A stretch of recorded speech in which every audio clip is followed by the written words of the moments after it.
everyone, it's Jack from Cultaholic.com, and it was an eventful episode of Dynamite last night. I was talking to Aidan, our resident news hound, who said I could have written about 6 news stories on Dynamite. That's how much stuff was jam-packed into the show. But the question is, of course, how good was Dynamite? Well, don't worry, ladies and gents, there's only one way to find out, and that is by assigning each individual segment a lovely individual grade. That's right, it's time for AEW Grade. Let me do that again. It's time for AEW Dynamite Graded. Nailed it, one take.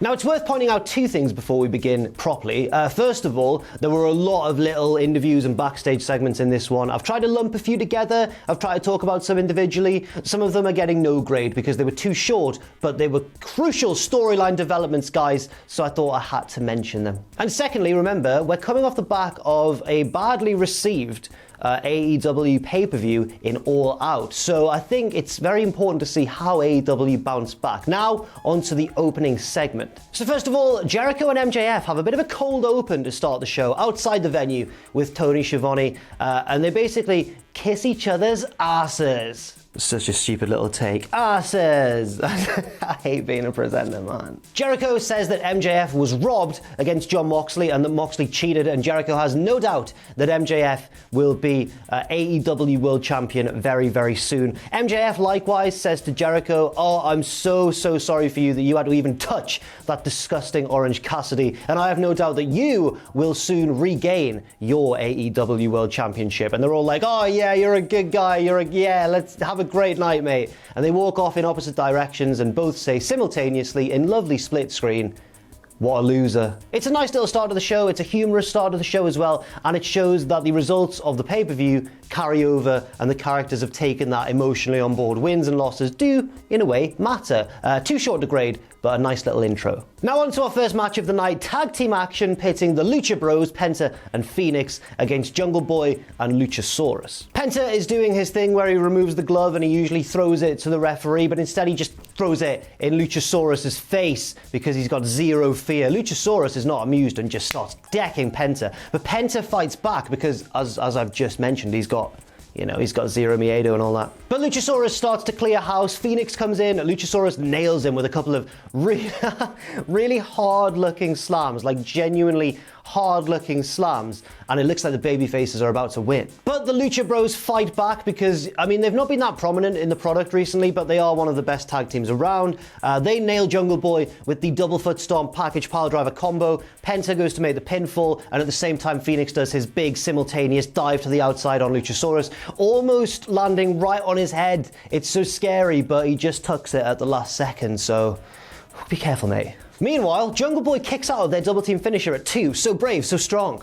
So instead, the Lucha Bros have to set up for a Canadian Destroyer. There's a bit of a switcheroo, and somehow Jungle Boy switches places with himself and Penta, and Phoenix ends up nailing Penta, or the other way around. With the Lucha Bros hit each other with a Canadian Destroyer?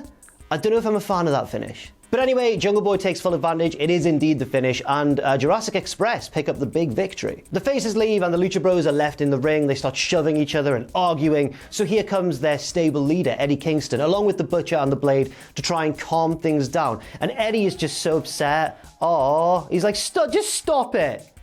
Guys, stop it. Kingston tries to make the Lucha Bros shake hands. They're not really feeling it. They're reluctant to, so Kingston just loses it. Just starts shooting on everybody. He says, "Right, look, where's your English friend? He's not here, is he? I'm here for you," a reference to Pac. Then he says to the Blade, just out of nowhere, "Where's your wife? I'm here, she's not here." And I'm thinking, that's a really good point. Ali's not here. She's off gallivanting around with the Nightmare family, being QT Marshall's girlfriend, apparently, and I would enjoy some context as to why this has happened. Eventually, Eddie does convince the Lucha Bros to make friends again. All the stable seem back on the same page for now, and then Eddie leaves the promo by saying, "Oh, by the way, I was never eliminated from the Casino Battle Royale. Look up the rules." And I'm thinking, oh God, did I miss something? I feel like maybe he didn't go over the top rope. Maybe he went through the ropes to the apron before he got eliminated. I don't know. If anyone saw that at the pay-per-view last weekend, Do let me know in the comments down below, please. This gets a B grade. It should be higher, but I just can't get away with that finish. I mean, I'm normally quite good at suspending my disbelief in wrestling matches, but for some reason, this whole Canadian Destroyer switcheroo spot really, it just didn't jive with me, guys. I couldn't get on board with it, but it was still generally a good match. And Eddie's promo afterwards was full of shooty goodness, so it's good enough for a B grade, but should have been higher. Next up, Lance Archer and Jake the Snake are in front of some graffiti in the rain, looking like N-dubs out here. Jake says that he and Archer are here to hurt people, and Moxley can go about playing the good guy, but they're real, and Archer's gonna destroy him. Archer then cuts a bit of a promo as well, in a voice that he's putting on to sound menacing, but I can't help but think he sounds like some kind of Star Wars character in a cantina somewhere, like one of the aliens, because he's going like, "I will get you soon, Moxley." It's... Oh, man. Oh, God, that was dreadful. I'm so sorry. Later on in the night, but I'll lump the promos together because they're along the same topic, we get a Moxley backstage promo, and he says, well, next up I've got Lance Archer. This isn't getting any easier, is it? But Moxley remains ultra confident. He says he can feel it in his bones that he is unstoppable, and that when he looks at Lance Archer, he doesn't see a monster like everybody else does. He just sees a man. And he ends the promo by asking us a question, saying, do you really want to bet against me?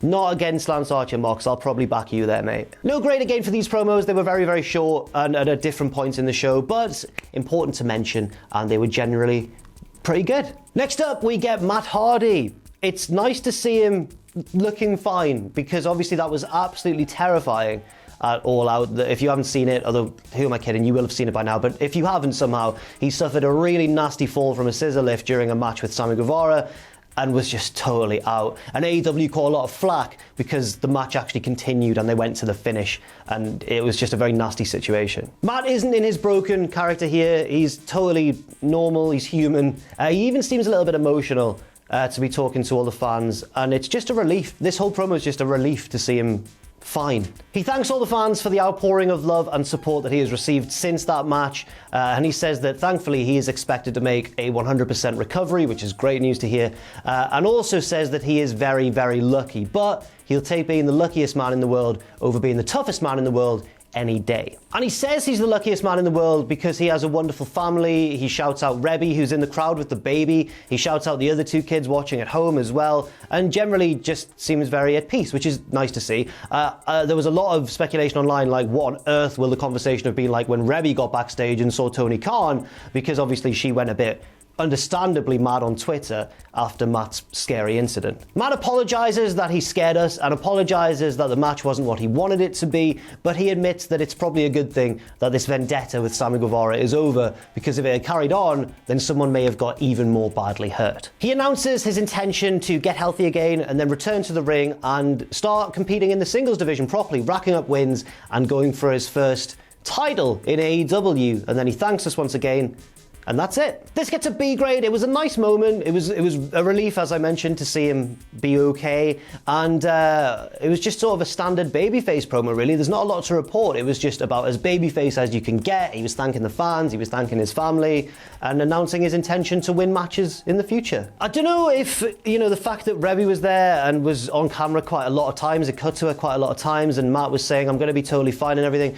I don't know if they maybe have overemphasized it a little bit, AEW this is, to kind of get a bit of heat off their back for the way they handled the incident at the weekend. But just taking Matt's words in the promo at face value, it is very nice to hear. Next up, singles action as Orange Cassidy, coming off that win at All Out over Chris Jericho, takes on Angelico. Now, Angelico is a lot more versatile than people often realize or give him credit for. He's not just well-versed in the high-flying aspect of Lucha Libre, he's also a bit of a Mexican submission expert, training under Negro Navarro. So I think that he gets a little bit of a chance to showcase that here, and they do emphasize that on commentary, but maybe not as much as he should have. I mean, he ties Orange Cassidy up in a few knots here and there, but it's not long before he gets sent to the outside. Cassidy flies with an elbow suicida, as Excalibur tells us on commentary, and then back in the ring, he nails a Superman punch, 1, 2, 3, and that's the match. Angelico's been dealt with pretty easily there by Cassidy. But immediately Cassidy is jumped from behind by Santana and Ortiz, and the best friends come out to chase them away and save the day for Cassidy. Chuck gets on the mic and says, look, right, okay, it's time to sort this out now, lads. He doesn't say it quite as Alan Partridge as I did there. Right, will you just stop it? But he says, oh, right, it's time to sort this out. Next week, how about you just meet us in the parking lot and we settle things there once and for all? Trent gets on the mic and says, we're going to beat your asses and we're going to make Mama proud. And I'm looking forward to that. A parking lot brawl next week between Santana and Ortiz and the best friends. This gets only a C+ grade because it was very short, and I do feel like we could have seen a little bit more of a showcase of Angelico. And at the same time, I'm worried that Orange Cassidy's just a bit of a standard wrestler now. I don't know if it was just me, but he seemed to be doing a lot less antics than usual and just wrestling like a straight up normal babyface. And I'd like to see Orange retain a bit more of what made him popular in the first place. Maybe it was just a one-off, I don't know. However, on the plus side, I am looking forward to that parking lot brawl next week, and I'm especially looking forward to Sue, Trent's mother, replicating that Steve Austin and the limousine spot at Survivor Series, and she just plows into Ortiz or someone. It's going to be hectic. Next up, it's Kip Sabian time. He's in the ring with Penelope Ford, or he's coming to the ring, and he is about to reveal who his best man is. But just before that, we've got to head backstage where Alex Marvez is in front of the Young Bucks locker room, and he's going to try and get a word with them. Marvez knocks on the door, waits for about like 2 seconds, then like does a big impatient sigh, then knocks on the door again, and he's like, sorry guys, back to you. I don't think we're getting anything here. Alex? You didn't even wait 10 seconds, mate. Give them a chance. One of them might be in the shower or something. But just as he's about to throw back to the arena, the door does open, the Bucks are there, they see him, bang, double super kick, and Marvez is down. They super kicked him in the chest. Now, I just take it like a man. I'm like, come on, Marvez. No, I'm joking. I understand why taking a super kick right to the face might not be so appealing. So fair enough, he took it in the chest, fell off camera. And hopefully he's okay. I think he's probably going to be fine. But anyway, back to the ring where Sabian and Penelope Ford are there. Sabian is about to reveal his best man. He plugs his Twitch a lot, which he's doing quite a bit at the moment. So if you enjoy Twitch or you enjoy Kip Sabian, then check out his Twitch. And here he comes, the best man. It's a man who I believe is a wrestler. I did a bit of Googling. I think I found the right guy. I think it's an indie wrestler named Puff with one F, P-U-F. He comes out in a big colourful shirt. He's a big guy. He's really happy. And Sabian's like, awkward. Kip explains that he's not the best man. He just subscribed to Kip's Twitch. And Kip said, thanks, man. You're the best man. Not the best man. He's the best man. Puff heads to the back all sad, so we get the real best man. Brian Pillman Jr., quite interesting. He gets in the ring. He's been on Dark, obviously, recently. And he's like, thank you very much, Kip, for making me the best man. It's the same joke as before. It's not Brian Pillman Jr. He's just texted him saying, you're the best, man. Not the best, man. We've done this joke twice in a row now, guys. And at this stage, I'm thinking, right, after all of this, it had better be The Rock. Because after all this build-up, if it's not The Rock, I'm going to be very disappointed. Now, it was almost as good as The Rock, to be fair. Because eventually, the best man is revealed to be Miro, formerly known as Rusev, but Miro now. He comes to the ring, he's looking great, it's so exciting, Twitter went crazy at this point. Miro is in AEW. And Miro does not waste any time letting WWE have it. He's been very fair on his Twitch and said things like, you know, I tried my best, I was given opportunities, some of them were unfairly taken away. Here he doesn't say that. Here he says, 10 years under the same glass ceiling, take that brass ring and shove it up your ass. I'm like, oh, it's kicking off. He finishes it by saying, my name is Miro and I am all elite. And I'm just like, yes. Give him the belt immediately. This gets an A- grade. It should have been an A+, or at least an A, but I can only give it an A- because of the weird build-up to the segment, and also, of course, the fact that Miro is debuted in a bit of a weird angle for him, a weird storyline. I thought he'd debut way higher up the card, but it's a way to get him in. It's unique, I suppose, and it did pay it off massively. If I was Kip Sabian, I'd be a little bit worried that Miro was going to turn on me very, very soon in order to get further up the card. But we'll cross that bridge when we come to it. He's in AEW. Next up, we have I've put them together in this video, a couple of updates on Hangman Page and Kenny Omega after their heartbreaking tag title loss at All Out. We have two separate interviews. Let's take a look at Hangman's first, as he is with Tony Schiavone. Hangman is just totally despondent. He addresses the quietness of the crowd. A lot was made of the fact the crowd seemed quite quiet transpired at All Out, specifically in that tag team match. And he says it was almost like the fans were holding their breath because the title change seemed inevitable. But it wasn't, and it didn't have to be. And I should have stopped that, and it was my fault. Yeah, Hangman totally blames himself. He says, you know, the Bucks were right. They are the best tag team in the world. They should have won the gauntlet. I screwed them. And it's just a very disappointing time. He says that this is his and Omega's biggest test as a tag team, but he thinks they'll get through it. Then we go to Omega's interview with JR, which is very different. JR asks Omega about the chemistry he had in the ring with Hangman, despite the fact they didn't seem to really get on outside of the ring. And Kenny says, yeah, it was great. And that's why I couldn't turn him down. I had all these expectations on me when I first joined AEW, when we started. People were saying I was going to be the ace of the company, the big single star, and instead I found things not really clicking for me, but I did find it clicking in the tag team division. JR then asks what's next, and whereas Hangman said to Tony Schiavone that he is keen to try and get through things with Kenny, Kenny here just says the total opposite. He says, I'm proud of our run, but if Hangman's looking to reconcile with me, that's probably not going to happen. Kenny then ends the interview by saying it's time for me to return to singles action. Right, this is what needs to happen, guys. I've got it all mapped out, don't worry.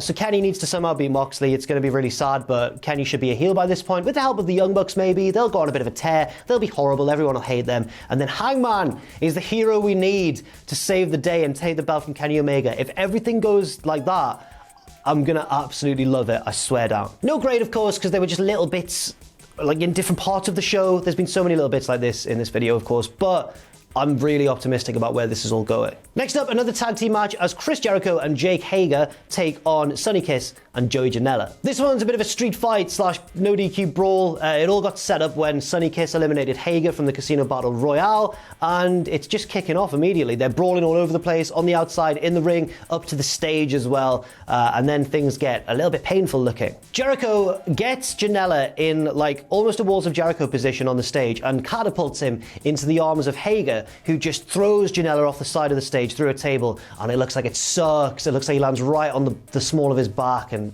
ooh.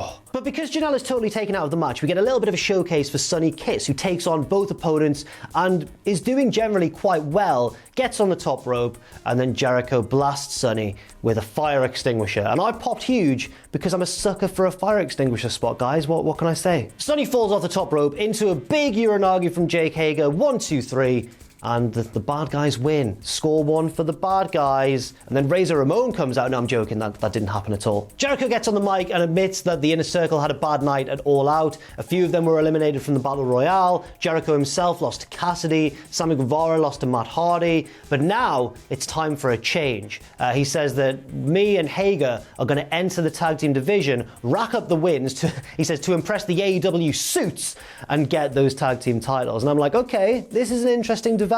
This gets a B- grade. The match was a bit, bit ragged, a lot of weapons and stuff. Didn't last very long, but it was fine. I enjoyed that Sonny Kiss looked like a bit of a beast for a while, and also, I think Jericho should be pretty good in the tag division. He's often good when he's paired up with a bigger guy, isn't he? With a big heater. Remember, of course, Jericho, for example. Very entertaining times. Next up, a very short backstage segment. MJF just fires his campaign team. It looks like they're dropping the political shtick, but Wardlow is still there. And MJF goes, "What were you doing? Costing me the match at All Out." And Wardlow gets in MJF's face, and I'm like, oh, here we go. And MJF says, "Look, I've just remembered, Tony Khan doesn't cash your checks, I do.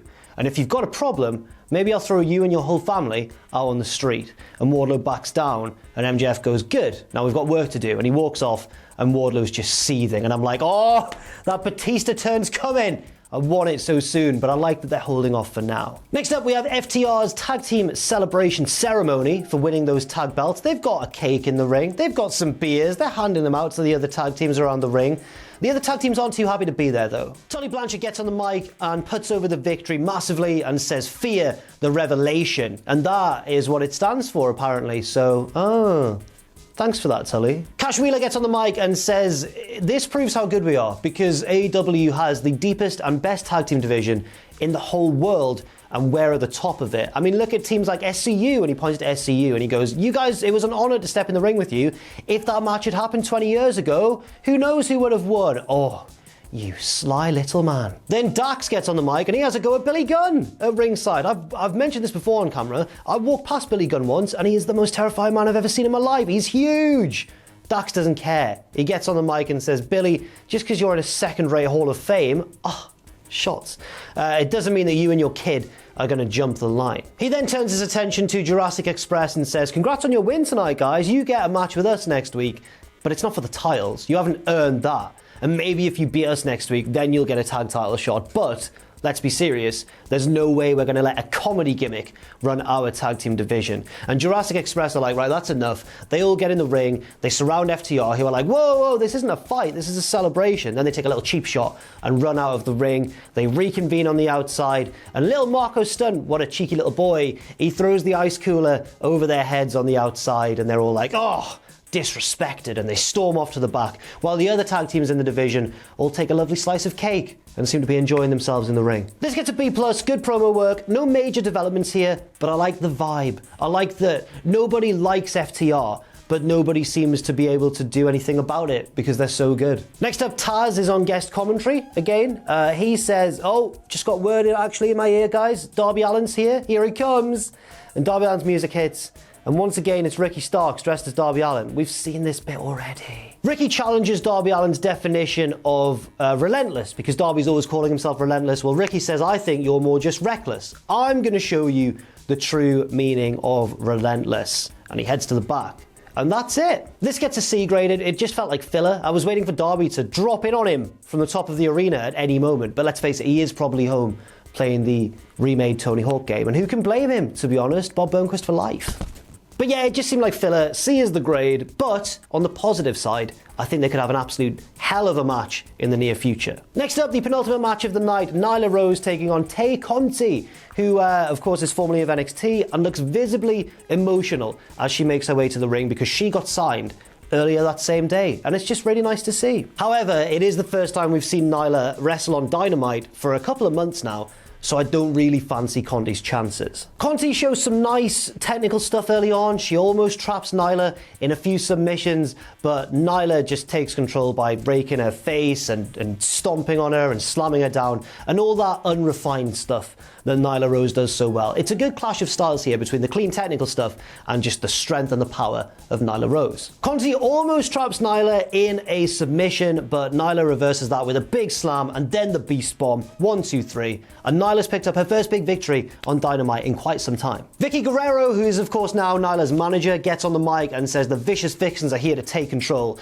And Nyla goes to beat up Conti some more to drive the point home, but here comes Hikaru Shida to save the day with her kendo stick, and the heels back off. This gets a C+ grade, not a lot to report, but it's nice to see Conti in action. It's nice to see Nyla back on Dynamite. I'm just not too convinced about seeing Nyla versus Shida so soon again after they exchange the belt, basically. So maybe I'd like to see a bit more of a fresh face at the top of the women's division, but it was fine for what it was. We also get some news on commentary that the Bucks have been fined $5,000 dues each for their vicious assault on Alex Marvez earlier on in the night. And also Cody's got an announcement immediately after Dynamite goes off the air. What could that be? But there's not too much time to think about that. We'll have to wait a second because it's time for the main event, which is the TNT title match between Brodie Lee and Dustin Rhodes. Brodie mockingly claps Dustin during the ring announcement, so Dustin just jumps him from behind and starts battering him in the crowd, ringside area, back in the ring. I'm like, come on, Dustin, you can do it. I don't actually think he can do it, but come on, I believe somewhere in my heart. Dustin's all fired up, but Brodie beats him down, but then Dustin fires up again, and he's just running through his repertoire of moves, and I'm just loving it. Dustin Rhodes is so smooth still. I absolutely love him. He nails the Crossroads, Cody's finisher,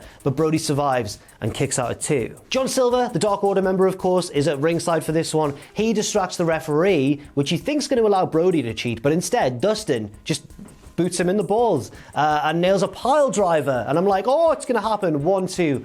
Brodie grabs the ropes. And after all that excellent build-up, the ending is just very abrupt for me. A couple of thrust kicks, a discus lariat, and Dustin has lost. All the Dark Order come out to celebrate with an unconscious QT Marshall draped over their shoulders. They lay him in the ring. They're all celebrating. Brodie kicks Colt Cabana out of the ring. He's still livid for what happened last week at the pay-per-view, and Evil Uno just has to sadly take him to the back. He escorts him away. Brodie ends the show by returning the favor, kicking Dustin down low, and then screaming into the camera, "Come home, Cody, come home." Oh, devastating scenes. Then we get Cody's news. So his brother's lying in pain, right? The show's just finished with his brother lying in pain on the mat and Brodie going, "Come home, Cody, see what I've done to your brother." And then we get Cody's announcement, which is like, "Hey guys, I've got a new talent show, by the way." That's right, the show is called Go Big. No singing, no dancing, just feats of talent and strength, apparently. It's hosted by Bert Kreischer. Snoop Dogg is one of the judges. Rosario Dawson's one of the judges. Cody himself is one of the judges. He seems to be the Simon Cowell of this operation. And his brother's just been beaten up by a big scary man. But then again, you know, Cody should be excited because he's got Snoop Dogg. So I can understand. No, this was really unintentionally funny. Anyway, the whole thing gets a B+. The match was on its way to an A or an A-, but the finish was just so abrupt for me. It was almost like, do you remember that Matt Hardy-Sammy Guevara tables match from a couple of weeks ago? It was like that. It was like they realised, oh, we're running out of time. We have to get Cody's trailer in there. Finish the match now. That's at least what it felt like to me. Still enjoyed it on the whole, though. It gets a B+. But on the whole, I'm going to give Dynamite an A- grade. Now, if you've looked at this video and thought, those grades don't average out to an A-, I understand, but it was better than the sum of its parts. It was a little bit light on like elite level wrestling action, but in terms of storyline development, there's so much going on here. It's exactly what Dynamite needed, what AEW needed after a poorly received pay-per-view. I mean, we've got so many storylines going on at once. Kenny and Hangman, Moxley and Archer, Matt's in the singles division, Matt Hardy that is, Jericho and Jake Hager are in the tag division, the Bucks might be turning heel, Wardlow might be about to turn on MJF, and also bloody Miro is in AEW. It's all happening at once. So A- is the overall grade, and I really enjoyed the show. Even though it wasn't full of great wrestling, it was still a very enjoyable wrestling show. Wrestling's weird, it can work like that sometimes.